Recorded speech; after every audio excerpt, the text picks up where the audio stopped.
Enggak semua orang yang galbay bakal didatangi desa lapangan. Tapi kalau kamu masuk dalam daftar target mereka ya, siap-siap saja kamu dengar ketukan pintu ini. Bayar hutang Anda. Di video ini saya akan bongkar siapa saja target utama desa lapangan, supaya kamu tahu apakah rumah kamu sudah diincar oleh mereka. Di grup WA galbay banyak kejadian kayak gini. Ada yang galbay cuma 1,2 juta, tapi seminggu kemudian desa lapangan sudah berdiri di depan rumahnya. Sementara yang lain utangnya 5 jutaan malah aman-aman saja tidak didatangi desa lapangan. Kok bisa seperti itu?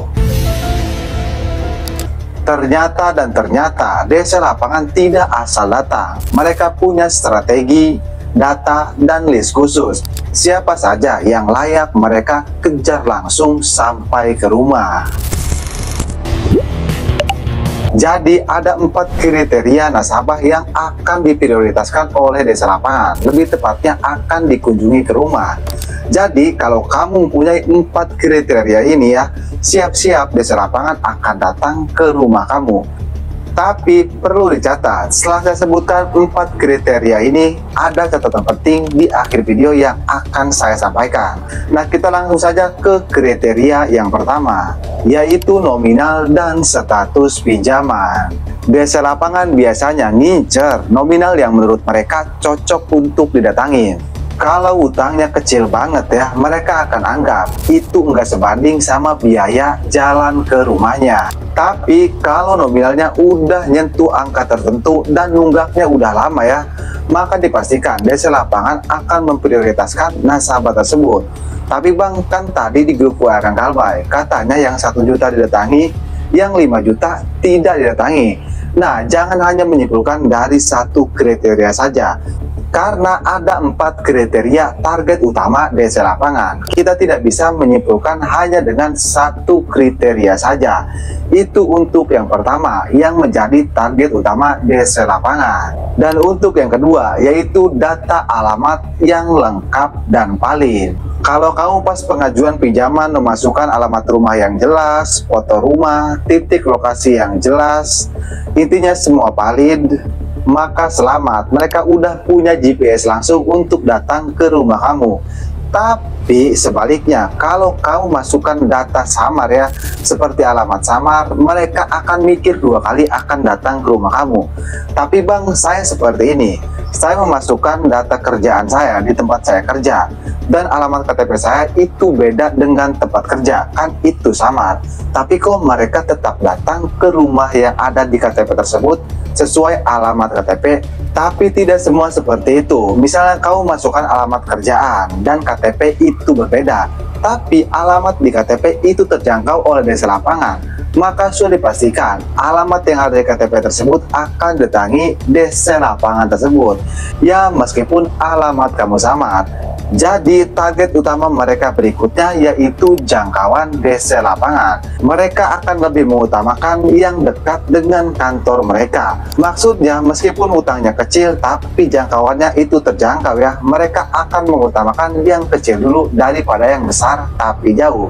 Jadi buat kamu yang misalnya tinggal di daerah Jakarta, Bekasi, ya bisa dibilang kamu itu prioritas desa lapangan. Karena seperti yang kita ketahui, seperti pinjol kredivo, aku itu banyak desa lapangannya daerah tersebut. Tapi bang, saya tinggal di Jakarta, kok tidak datangi desa lapangan kredivo? Kan desa lapangan kredivo sudah menyebar luas di seluruh Indonesia. Nah, ada yang terakhir ya. Nah, kalau yang terakhir ini itu sering dijadikan target utama desa lapangan pinjol legal, yaitu perilaku penagihan awal. Jadi maksudnya bagaimana? Jadi saat kamu jatuh tempo ya, dan mereka neror kamu, lebih tepatnya nge-WA ya, mereka ngelihat apakah kamu mengabaikan total atau tidak. Jika kamu mengabaikan total ya, misalnya telepon mereka, pesan mereka, ataupun SMS mereka ya, maka kamu itu akan dijadikan target utama yang perlu penanganan khusus. Biasanya disinilah desa lapangan akan mengambil langkah terakhir, yaitu mengirim desa lapangan ke rumah kalian. Nah, mungkin saja buat kalian yang tinggal di Jakarta tidak didatangi desa lapangan ya, Itu karena tadi kalian selalu merespon pesan DC pinjol legal tersebut, sehingga kalian tidak dijadikan target utama karena mereka melihat kamu itu ada itikat baik untuk membayarnya. Jadi itulah 4 kriteria target DC lapangan. Saya mau tanya, kamu kriteria yang mana? Silahkan komen di video ini. Jadi apakah catatan pentingnya Bang? Catatan pentingnya yang perlu kamu catat ya, 4 kriteria ini hanya berlaku untuk pinjol legal yang memiliki DC lapangan. Tapi Bang, masalahnya saya tidak tahu pinjol apa saja yang memiliki DC lapangan. Kamu bisa simak video saya yang ini atau bisa masuk ke playlist channel ini ya.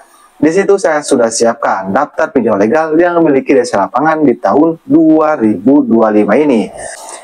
Dan jangan lupa juga untuk share video ini ke teman-teman kalian, supaya teman kalian tahu kalau DC lapangan itu tidak asal datang ke rumah kita, tapi ada targetnya. Dan buat kamu juga, jangan lupa untuk dukung terus channel ini dengan cara like video ini dan subscribe channel ini, supaya kamu bisa mendapatkan video terbaru tentang dunia perpinjolan. Karena di channel ini saya akan membahas edukasi-edukasi tentang dunia perpinjolan. Jadi apakah kamu ingin saya bahas tentang cara menghadapi DC lapangan yang baik dan aman dan benar? Silahkan komen di video ini. Oke, saya akan Galbay. Sampai jumpa di video berikutnya.